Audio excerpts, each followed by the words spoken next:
Hi అండి. Welcome to Nohitha kitchen and fashions. ఈరోజు మీకు ఆలు గోబీ కర్రీ చూపిపోతున్నానండి. ముందుగా గోబీని ఇలా వేడి నీళ్ళల్లో ఉడకపెట్టుకున్నాను. ఆలూని కూడా ఇలా బాయిల్ చేసి పక్కన పెట్టుకుంటున్నాను. ఇది రోటీలోకైనా దేంట్లోకైనా చాలా బాగుంటుందండి. ముందుగా ఒక బాండి పెట్టుకొని అందులో కొద్దిగా ఆయిల్ వేసుకున్నాను. ఇప్పుడు ఇందులో కొద్దిగా జీలకర్ర వేసుకున్నాను. అలాగే ఆనియన్స్ కూడా యాడ్ చేసుకున్నానండి.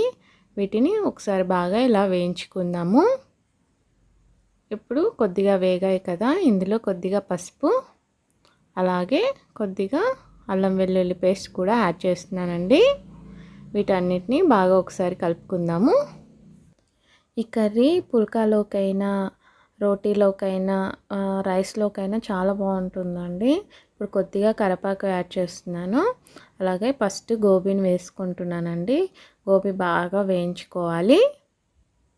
జస్ట్ కొద్దిగా వేడి నీళ్ళల్లో వేసి ఒకసారి తీసానండి, అంతే. ఇలా బాగా బాయిల్ అవ్వాలి. ఇప్పుడు టమాటా ప్యూరీ వేసుకుంటున్నానండి. ఇంకా కొద్దిగా రిచ్గా ఉండాలనుకుంటే మీరు జీడిపప్పు పేస్ట్ చేసి కూడా వేసుకోవచ్చండి, బాగుంటుంది. ఇప్పుడు ఇందులో కొద్దిగా సాల్ట్ అలాగే కొద్దిగా కారం అండి వేసుకొని ఒకసారి బాగా కలుపుకుందాము. ఇలా బాగా కలుపుకోవాలండి. ఒక 5 నిమిషాలు కానీ వాటర్ అంతా ఇలా ఊరుతుంది. ఇప్పుడు ఇందులో ఆలు వేస్తున్నానండి. బాగా కలుపుకోవాలి ముక్కలకు పట్టేలాగా. ఇప్పుడు లాస్ట్గా కొద్దిగా కొబ్బరి అండి ఇలా డైరెక్ట్గా గీకి వేస్తున్నాను నేను. ఇది చాలా అంటే చాలా త్వరగా అయిపోతుందండి ఈ రెసిపీ. అండ్ ఇప్పుడు కొద్దిగా ధనియాల పొడి యాడ్ చేశాను. అయిపోయిందండి. ఇలా ఆయిల్ అంతా పైకి వస్తే అయిపోయినట్టే.